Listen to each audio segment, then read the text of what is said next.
મેળવવાનું છે શું? સાચું હોય ને એને સત કહેવાય, અને સતની માથે મીંડું ચડે ને તારે સંત કહેવાય. સંત એમ નામ નથી થવાતું.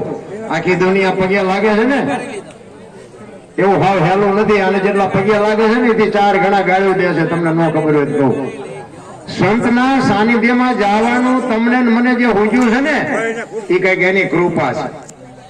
એમ નામ હોવાતું નથી. અને આ દેહ છે ને માણા, આ દેહ છે એને સલામ કરું છું. ભગીરથ કાર્ય કરે છે. એમાં આ જે કઈ ફાળો આવે છે એ દીધા પછી અહમ નો આવવો જોઈએ તો એ પહોંચે, નકર નો પહોંચે. ખોટી વાત છે. માણસ જન્મે ને એ એનું નામ લખાવી નથી આપતો. મરે છે ને તે બાપુ એ નામ કમી નથી કરાવી આપતો, તોય નામ હાટું ઠેકડા ભરે.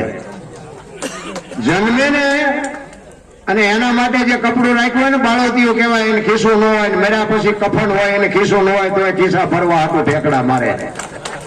આવે ત્યારે મકાનની જરૂર નથી, જાય તેથી મકાનની જરૂર નથી, તોય મકાન હાટું ઠેકડા ભરે છે.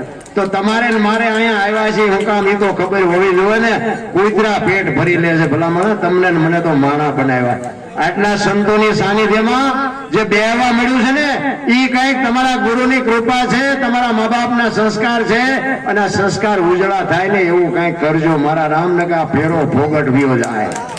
જીવન મળ્યું છે મને તો એમ થાય કે આપણા ગરઠા જીવો ને ભૂખ્યા મરી ગયા, હારું લુગડું ન જડ્યું તો આપણને શું ઘટે છે આમાં? હવે આમાં જીવતા ન આવડે તો આંટો થયો એવું નથી લાગતું? હે, વાહન મકાન રૂપિયા લોટા હવામાં ઉડે, વગર દોડે વાતો થાય, હિલોળા કરે એવું મળ્યું છે. અમારા રાજા રજવાડા સ્ટેટ હતા ને તેથી આમ રાજા બેઠા હોય ને તો 2 જણા માત્ર તમે ટીવીમાં સિરિયલમાં બધે જો 2 જણા પંખા નાખતા હોય. રાજાઓને આખી દુનિયાના